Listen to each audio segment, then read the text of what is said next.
नमस्कार। आपका स्वागत है दूसरी वीडियो के अंदर, जहां पर आपको अपना कॉन्फिडेंस कैसे बूस्ट होता है उसके बारे में मैं आपको बताऊंगा। क्योंकि कहते हैं ना कि your confidence is your weapon. एक कोट में कहा गया है कि आपका कॉन्फिडेंस ही आपका हथियार है। जब तक आप अगर कॉन्फिडेंस ही नहीं रहेंगे तब तक आप 1, 2 या 100 लोगों के भी बीच में बोलते हैं तो उनको इन्फ्लुएंस कैसे कर पाएंगे, और वो कॉन्फिडेंस आपका कैसे बूस्ट होता है उसके लिए आपकी होती है आवाज। यदि जब तक आपकी आवाज में एनर्जी नहीं होगी और आपके आवाज में पावर नहीं होगा तो आप कॉन्फिडेंस नहीं दिखेंगे। कुछ लोग होते हैं जो धीरे या सॉफ्ट बोलते हैं तो वो कम एनर्जेटिक, कम पावरलेस दिखते हैं और कॉन्फिडेंस उनका कम दिखता है। और जिनकी आवाज बढ़िया होती है ना, उनका कॉन्फिडेंस भी बढ़िया दिखता है और वो एनर्जेटिक दिखते हैं। तो जब आपको ज्यादा कॉन्फिडेंस दिखना है तो सबसे पहले आपको अपनी आवाज को बढ़िया करना होगा, भारी करना होगा और थोड़ा सा अच्छा करना होगा। तो उसके लिए मैं आपको एक एक्सरसाइज बता देता हूं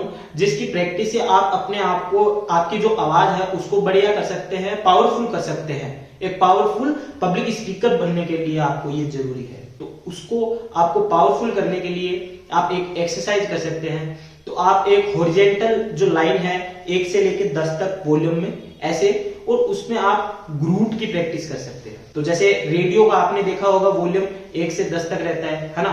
तो जब 1 पे होता है तो उसका वॉल्यूम कैसा होता है? ग्रूट। 2 पे होता है ग्रूट, 3 पे ग्रूट, 4 पे ग्रूट, 5 पे ग्रूट। तो ऐसे वॉल्यूम उसका बढ़ता है। तो वैसे ही हमें इसकी प्रैक्टिस करनी है ग्रूट की 10 तक। इसकी प्रैक्टिस फिर वापस 10 से नीचे वापस जो वॉल्यूम कम होता है तो वैसे धीरे धीरे अपनी आवाज को करना है। तो ऐसे इसकी प्रैक्टिस करनी है। और ये प्रैक्टिस हमें जब तक करनी है जब तक हम सिचुएशन के अकॉर्डिंग अपनी आवाज को धीरे या कम ना कर ले। और इसकी प्रैक्टिस एक और जब तक आप कर सकते हैं जब तक आपका जो आवाज है वो लेवल 6 तक या 5 तक मेंटेन ना हो जाए। क्योंकि लेवल 6 और लेवल 5 आपकी जो आवाज होती है ना, वो आपकी बढ़िया आवाज होती है। ज्यादा आवाज हाई भी नहीं होती है, ज्यादा लो भी नहीं होती है। तो वो मीडियम आवाज में आपको मेंटेन रखना है। आपकी जो 5 या 6 पोजीशन पे इसका मेंटेन रखना है, जिससे आप पावरफुल और एनर्जेटिक दिखे, जिससे आप लोगों के साथ में कनेक्शन बना सके। यदि आपकी आवाज ही सॉफ्ट होगी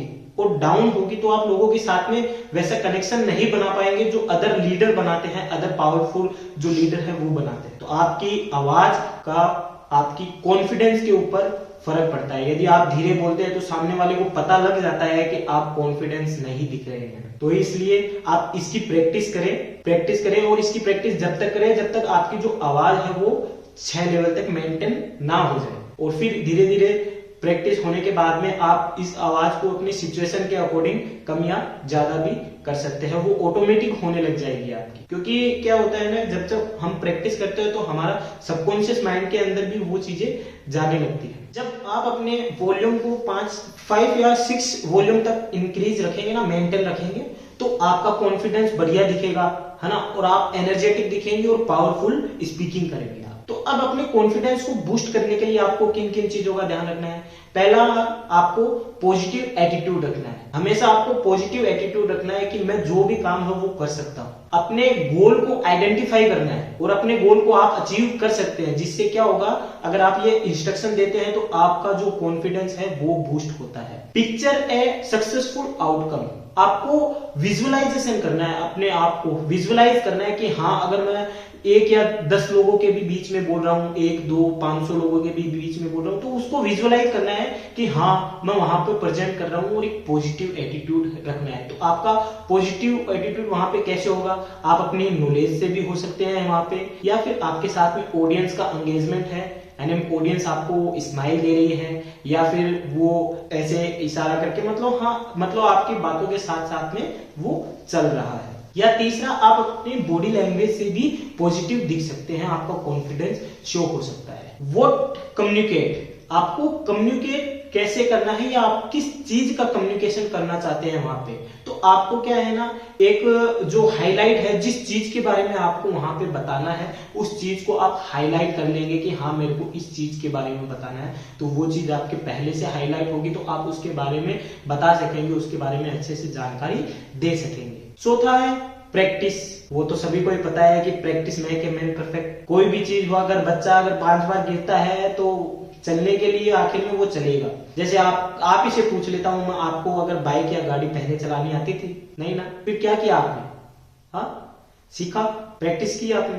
तो प्रैक्टिस सबसे ज्यादा जरूरी है। अगर आप प्रैक्टिस करेंगे तो आपका कॉन्फिडेंस भी बूस्ट होगा और आप पब्लिक स्पीकिंग में भी मास्टर बन सकते हैं। पांचवा है क्लियर योर माइंड। अपने माइंड को क्लियर रखिए, प्रेजेंट में रखिए कि हाँ, अगर कोई भी आप पब्लिक स्पीकिंग में या कोई भी स्पीकिंग करना चाहते हैं तो आप किस चीज के बारे में करना है वो क्लियर रखें। पहले ही उस चीज के बारे में ना सोचे कि मेरे को ये कम्युनिकेट करना है, मेरे को ये कम्युनिकेट करना है, तो आप अभी जो कम्युनिकेट करना चाहते हैं वो भूल जाएंगे। अब उससे क्या होगा, आपका ऑडियंस के साथ में कनेक्शन नहीं हो पाएगा। तो स्टेज पे जाने से पहले आप डीप ब्रेथ कर सकते हैं। डीप ब्रेथ करने के बाद में अपने माइंड को रिलैक्स कर सकते हैं, है ना, बॉडी को भी रिलैक्स कर सकते हैं। 2 मिनट का आप डीप ब्रेथिंग लीजिए स्टेज पे जाने से पहले। आप अपने आप को एनालाइज करें कि आपके अंदर क्या कमियां हैं, उसको एनालाइज करें, उसको सही करें।